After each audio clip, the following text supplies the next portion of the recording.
menjatuhkan pidana kepada terdakwa Thomas Trikasi Lembong oleh karena itu dengan pidana penjara selama 4 tahun dan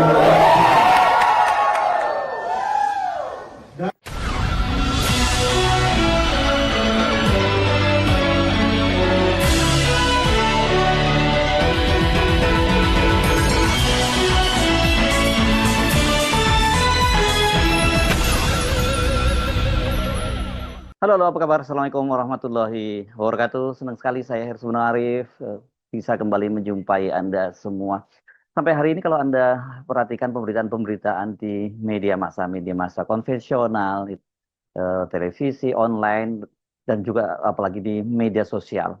Ini riuh rendah berkaitan dengan vonis yang dijatuhkan oleh hakim di Pengadilan Negeri Jakarta Pusat yang menjatuhkan vonis terhadap mantan Menteri Perdagangan Thomas Dikasih Lembong atau Tom Lembong dengan 4,5 tahun penjara.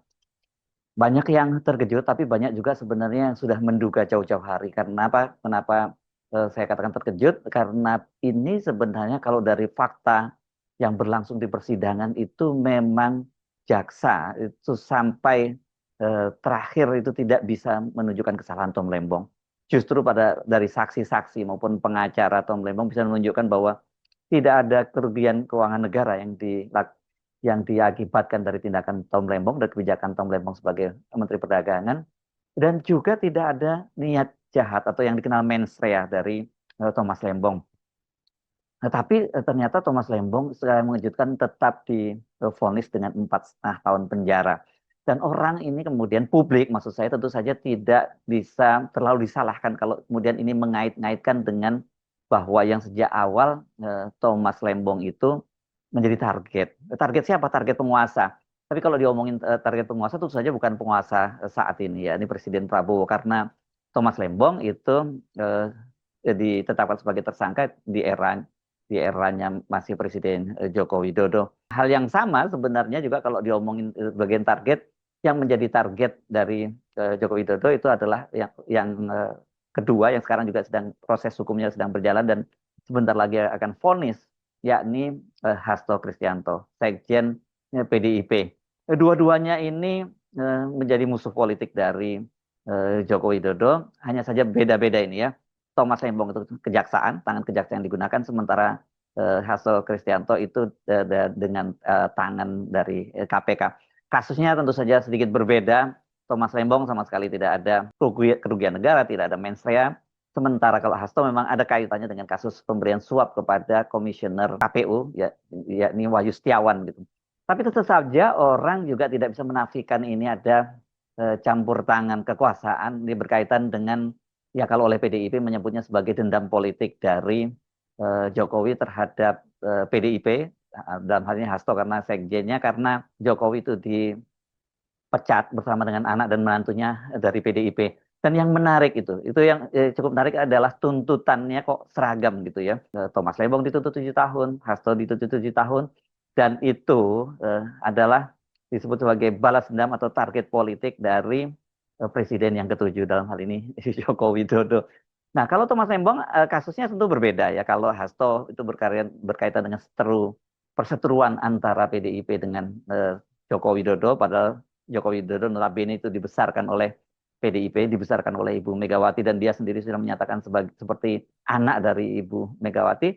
Sementara Tom Lembong ini juga punya kedekatan dengan Pak Joko Widodo karena dia pernah menjadi menteri. Bahkan ini menteri yang mungkin kalau kita sebut kesayangan tidak terlalu tepat, tapi menjadi orang kepercayaan dari Pak Jokowi. Dan banyak sekali pidato-pidato di eranya Pak Jokowi itu yang menarik buat anak muda dengan idiom-idiom soal Avatar film dan Winter is Coming dan sebagainya. Itu rupanya memang selama ini yang membuat pidatonya adalah Thomas Lembong. Kalau orang seperti Pak Jokowi pasti tidak kenal idiom-idiom semacam ini. Di luar itu tentu yang paling banyak diingat oleh publik itu adalah ketika sedang pada waktu Pak Jokowi awal-awalnya jadi menteri dan kemudian tampil dalam sebuah forum di Washington DC di Brookings Institute, kan pada waktu itu ketika ditanya menggunakan bahasa Inggris, kemudian Pak Jokowi meminta bantuan Thomas Lembong yang terkenal kemudian I want to test my minister pada waktu itu ya, karena memang adanya keterbatasan Pak Jokowi dalam menggunakan bahasa Inggris. Dan pada waktu itu Thomas Lembong yang menjadi penyelamatnya Pak Jokowi. Tapi kemudian sejarah kemudian menunjukkan mereka berpisah jalan. Kalau Hasto dan PDIP itu karena menolak keinginan Joko Widodo untuk 3 periode dan kemudian juga menolak untuk mendukung Gibran sebagai calon wakil presiden, mereka kemudian jadi target politik dari Pak Jokowi. Sementara kalau Thomas Lembong ini karena dia kemudian berteman dengan Anies, bukan hanya berteman, tetapi dia menjadi pendukung utama dari Anies Baswedan. Dan Thomas Lembong ini wajah yang menarik saya kira buat Anies Baswedan. Karena apa? Karena Anies Baswedan kan pada waktu coba di stigma sebagai kadrun gitu karena faktor dia keturunan Arab gitu. Nah, tapi dengan tampilnya Thomas Lembong sebagai seorang keturunan etnis Cina dan kemudian dia beragama Katolik, itu menjadi stigma itu kemudian dengan mudah dipatahkan. Dan kemudian dengan penampilannya yang kalem, cerdas, dan ini Thomas Lembong itu menjadi idola baru di luar Anies Baswedan sendiri sebagai sebuah figur. Dan inilah kelihatannya yang kemudian dianggap membahayakan kalau Thomas Lembong masih terus bersama Anies. Makanya kemudian selain dia ditarget, ini kalau vonisnya 4,5 tahun dan dia tidak mendapat remisi atau pengurangan-pengurangan dan lainnya, dia sampai Pilpres 2029 itu tidak akan bisa mendampingi Anies. Padahal ini dia menjadi salah satu punggawa dari Anies Baswedan. Dan saya sebenarnya ingin tadinya yang saya sangat tertarik itu menyoroti, nanti saya bahas, itu adalah fenomena banyaknya dukungan dari emak-emak terutama yang berjilbab itu yang mendukung Thomas Lembong. Ini penting untuk kita highlight gitu ya, bahwa stigma yang semula disebutkan ada pembelahan di era Jokowi itu benar-benar dengan hadirnya Thomas Lembong dan kemudian hadir di samping Anies dan kemudian dukungan emak-emak yang luar biasa militan pada waktu Thomas Lembong di selama persidangan ini menunjukkan fenomena bahwa sebenarnya tidak ada pembelahan seperti itu, tidak ada kadrun dan cebong dan kampret, terus kemudian tidak ada kadrun dan apalagi gitu yang waktu itu saya lupa namanya. Pokoknya pembelahan-pembelahan yang menunjukkan itu stigma agama gitu, bahwa seolah-olah antara Islam dengan non Islam, dengan nasionalis itu mereka seperti minyak dengan air. Realitasnya di lapangan tidak ada. Tapi nanti kita mesti bahas lagi ternyata fenomena ini setelah itu, ini fenomena selama persidangan. Tapi setelah vonis yang luar biasa ada fenomena dari para Gen Z itu yang merasa mereka tidak punya harapan dengan orang seperti Thomas Lembong yang punya latar belakang seperti itu, intelektual, dan dia bersih, track record-nya bersih, dan dia bekerja serius di pemerintahan, tidak merugikan keuangan negara, sementara banyak koruptor yang lolos, tapi orang seperti dia kemudian di penjara, dijatuhi penjara, vonis penjara 4,5 tahun, itu banyak sekali mereka yang frustrasi, anak-anak muda ini. Anda bisa googling di berbagai media sosial menunjukkan kemarahan dan kekecewaan dan putusasaan dari anak-anak muda sekarang gitu. Kalau mereka menyuruhkan bahwa perlawanan tidak akan padam kalau dilihat seperti ini. Dan Anies pun dengan artikulasi yang seperti biasa menarik ketika vonis dijatuhkan, dia menyatakan bahwa ya kalau seorang Thomas Lembong saja bisa dikriminalisasi, bagaimana dengan nasib jutaan rakyat kita semua gitu. Tapi Anda tentu kemudian menanyakan, loh kok masih disalahkan rezim Jokowi? Ya karena kita tahu bahwa tangan-tangan kekuasaan Jokowi itu sampai sekarang itu masih bekerja dengan sangat efektif. Itu bisa terlihat dari soal kasus ijazah Jokowi dan sebagainya.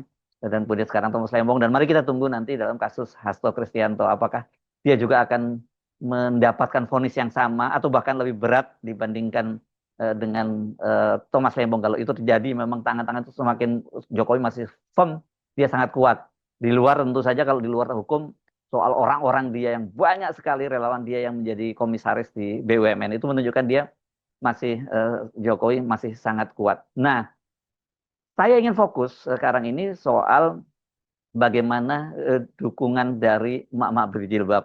Ini fenomena yang Anda kalau amati, kalau ada mengikuti kasus Tom Lembong itu, mereka itu militan, luar biasa. Saya 1-2 kali ya mengikuti persidangan Thomas Lembong, termasuk yang pleidoy kemarin gitu. Dan saya setidaknya melihat wajah yang sama yang selalu hadir. Dan kalau saya lihat kemudian dari berita-berita televisi, di media sosial dan sebagainya, ini orang-orang ini selalu loyal mendukung Thomas Lembong. Dan hari hari sejak kemarin ya saya membaca ada satu, tapi saya bacanya baru hari ini karena saya dikirimi oleh seorang sahabat. Ini ada status di Instagram Geis Khalifah. Ini salah satu loyalisnya Anies, seorang kawan dekat Anies. Tapi bukan Geis Khalifahnya yang saya soroti, adalah seorang pendeta yang membuat tulisan cukup panjang dan kemudian diunggah oleh Geis Khalifah di akun Instagramnya. Saya akan bacakan untuk Anda. Ini cukup menarik dan bisa memberikan gambaran pada kita bahwa Indonesia itu masih seperti yang kita bayangkan dulu sebelum ada Jokowi. Indonesia itu sebenarnya masyarakat memang sangat majemuk dan antar umat beragama itu sebenarnya tidak ada sekat-sekat yang kemudian sekarang ini sering dibuat stigma seolah-olah ada eh, polarisasi, seolah-olah ada kelompok-kelompok yang intoleran begitu. Jadi setiap kali ada gejolak sedikit saja misalnya berkaitan dengan penolakan tempat ibadah dan sebagainya itu ditunjukkan sebagai bukti bahwa itu adanya intoleransi. Bahwa itu yes, tapi saya kira tidak bisa kita kemudian generalisir bahwa itu masih ada intoleransi. Contoh ini saya akan bacakan untuk Anda. Ini menarik sekali. Mari kita simak, cukup cukup panjang tapi bisa menggambarkan kepada kita sesungguhnya realitasnya itu seperti apa gitu. Dan ini menurut saya kalau kita nanti saya selesai membaca, saya yakin bahwa kita punya sampai satu kesamaan bahwa Indonesia itu sebenarnya sebelum eranya Jokowi itu baik-baik saja. Tapi setelah era Jokowi itu menjadi berantakan seperti ini dan kita yakin bahwa kita bisa mengembalikan Indonesia seperti dulu, yang guyup, yang berbineka gitu. Kita ada di kelompok suku agama yang berbeda-beda, tapi sebenarnya kita bisa rukun sebagai sebuah bangsa. Ini tulisannya menurut Ges ini ada pendeta Sepat Supit. Diberi judul Rindu Akan Keadilan Telah Membersamai Kita. Nggak tahu dorongan apa, namun muncul secara spontan untuk saya ikuti sidang ke-19 Tom Lembong sebagai saksi, sekaligus terdakwa di Pengadilan Tipikor, Jakarta. Pengadilan Tipikor, tempatnya di Jakarta Pusat ya. Hampir 4 jam saya simak dengan perasaan sangat sedih dan miris, karena terasa sekali nuansa ketidakadilan, namun saat yang sama ada kegembiraan dan kebanggaan menyaksikan kesabaran, ketekunan, kesopanan, kearifan, dan kebenaran data yang disampaikan oleh Bapak Tom Lembong atas semua pertanyaan hakim dan jaksa penuntut umum.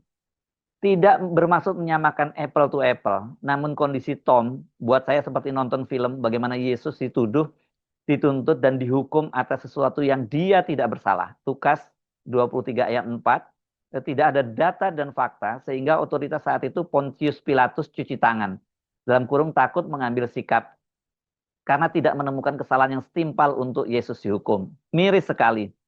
Saat yang sama saya teringat nubuat Nabi Habakuk saat penindasan kejahatan, aniaya, kekerasan menimpa negeri. Penyebabnya karena hukum telah kehilangan kekuatannya dan keadilan muncul terbalik. Hagai Hagai 1 ayat 2 dan 4. Namun puji Tuhan, di tengah kondisi yang menyedihkan, saya dapati realita yang membanggakan di mana hadir emak-emak berjilbab ikut dengan tekun sedih dari dari awal sampai akhir sidang. Tom Lembong yang notabene warga Katolik, keturunan Cina, sambil berkomat kamit dan saya menduga mereka sedang menaikkan doa-doa dari hati mereka hancur dan konon hampir seluruh persidangan mereka selalu hadir. Ini benar. Kata bahwa hampir seluruh persidangan mereka hadir. Bahkan bukan hampir, menurut saya dari awal persidangan sampai akhir persidangan mereka itu hadir semua. Karena saya mengikuti perbincangan mereka di WhatsApp group misalnya gitu ya, yang saya kan juga masuk di beberapa WhatsApp group mama itu, dan bagaimana mereka melakukan koordinasi untuk hadir beramai-ramai secara militan dan bergiliran, kalau tidak ada yang sempat hadir mereka ada yang menggantikan gitu. Ini memang fenomena yang luar biasa, yang makanya saya sebut itu sama dengan Pak Pendeta Sepat Supit ini, kita punya harapan tentang masa depan bangsa Indonesia. Oke, saya lanjutkan lagi ya. Ini tulisan dari pendeta ini ya. Dahsyat bukan family, bukan atasan, kenal juga tidak, apalagi kepentingan take and give. Jauh dari hati mereka, namun pasti ada motif lain yang buat mereka tekun. Dan saya kira sama dengan sebagian kita, yaitu kerinduan untuk hadirnya keadilan telah menerobos sekat-sekat perbedaan. Menulis ini, hati saya hanya bisa berseru, Tuhan, dengarlah doa kami dan emak-emak ini. Salam kasih, Pendeta Sepat Supit.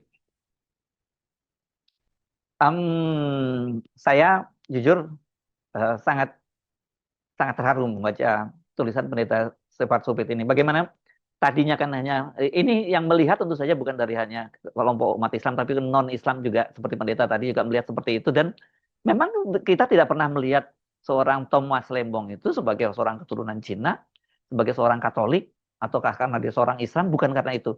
Tapi lebih pada karena memang rasa keadilan kita yang terusik di tengah situasi seperti ini ya. Dan saya kira ini maksudnya menjadi tugas dari pemerintahan yang baru, pemerintahnya Pak Prabowo untuk melakukan koreksi total terhadap hal-hal semacam ini. Apalagi kan Pak Prabowo sendiri dalam soal dunia peradilan kan sudah menjanjikan perbaikan, akan meningkatkan gaji dari para hakim, terutama mereka-mereka yang hakim di entry level. Dan saya kira dengan memperbaiki standar hidup mereka, memperbaiki gaji mereka itu setidaknya juga membuat mereka itu bisa jadi lebih independen, tidak mudah tergoda rayuan atau yang problem itu ketika menjadi tekanan. Tapi kalau Pak Prabowo sendiri sebagai presiden sudah menyatakan ingin memperbaiki pengadilan supaya pengadilan kita menjadi adil, ya kan tentu itu harusnya ada jaminan bahwa tidak ada tekanan dari pemerintahan, tinggal adanya godaan saja begitu. Tapi realitas hari ini kita mesti mengakui bahwa tekanan terhadap dari kekuasaan itu, dalam arti kalau kita sebut Jokowi itu adalah shadow government gitu ya, kekuatan bayangan di luar pemerintahan itu masih sangat terasa. Tapi saya percaya ya dengan tadi itu, dengan bersatunya antar umat beragama, bersatunya anak-anak muda yang rindu kebenaran, dan kemudian sekat-sekat perbedaan itu kita bisa terobos, dan yang ada itu adalah orang rindu tegaknya pada keadilan. Kita punya satu kesamaan sikap, kita punya common sense bahwa negara ini harus menjadi lebih baik, dan orang seperti Tom Lembong ini nanti dia akan menjadi martir, dan dia akan menjadi tonggak untuk kembalinya keadilan di Indonesia. Dan kita berharap tentu saja dengan situasi semacam itu Indonesia akan menjadi lebih baik di antara yang datang. Kita tidak tahu butuh berapa orang Thomas Lembong lagi yang akan menjadi korban, tapi kalau semua orang memberikan tegaknya keadilan, insya Allah semua itu akan terwujud. Saya Harus Arif, sampai jumpa lagi. Wassalamualaikum warahmatullahi wabarakatuh.